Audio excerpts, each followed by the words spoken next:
Welcome to all to A&T Law World. Permit ഇല്ലാതെ വാഹനം ഓടിച്ച് അപകടമുണ്ടാക്കിയാൽ ഇൻഷുറൻസ് കമ്പനിക്ക് ഓണർ നഷ്ടപരിഹാരം നൽകേണ്ടി വരുമെന്ന് കഴിഞ്ഞ വീഡിയോയിൽ നാം കണ്ടു.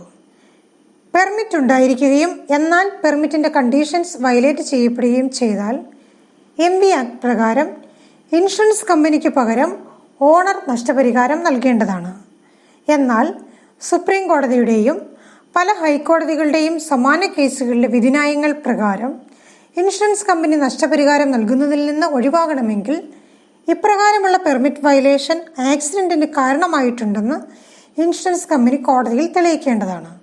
എന്നാൽ കഴിഞ്ഞ വീഡിയോയിൽ നിന്ന് നാം മനസ്സിലാക്കിയതുപോലെ കോടതിയിൽ നിന്ന് നോട്ടീസ് ലഭിക്കുമ്പോൾ വാഹന ഉടമ കോടതിയിൽ ഹാജരായി ഇപ്രകാരമുള്ള തർക്കങ്ങൾ ഉന്നയിച്ച് കോടതിയിൽ റിട്ടേൺ സ്റ്റേറ്റ്മെന്റ് ഫയൽ ചെയ്യുകയും തെളിവായി ഉള്ള പെർമിറ്റ് ഹാജരാക്കുകയും ചെയ്താൽ മാത്രമേ സുപ്രീം കോടതിയുടെയും ഹൈക്കോടതികളുടെയും റൂളിങ്ങുകളുടെ ആനുകൂല്യം വാഹന ഉടമയ്ക്ക് ലഭിക്കുകയുള്ളൂ.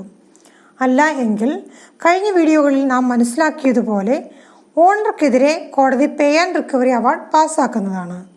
അപ്രകാരം ഉത്തരവ് ലഭിച്ചു കഴിഞ്ഞാൽ ഇൻഷുറൻസ് കമ്പനി പേയ്മെന്റ് നടത്തിയതിനു ശേഷം RC ഓണറിൽ നിന്നും റിക്കവറി ചെയ്യുവാനുള്ള നടപടികൾ ആരംഭിക്കുകയും ചെയ്യും. അതിനാൽ ഇത്തരം കേസുകളിൽ കോടതിയിൽ നിന്ന് നോട്ടീസ് ലഭിച്ചാൽ കോടതിയിൽ ഹാജരായി കേസ് നടത്തുവാനുള്ള കാര്യങ്ങൾ ചെയ്യേണ്ടതാണ്. Thank you for watching this video.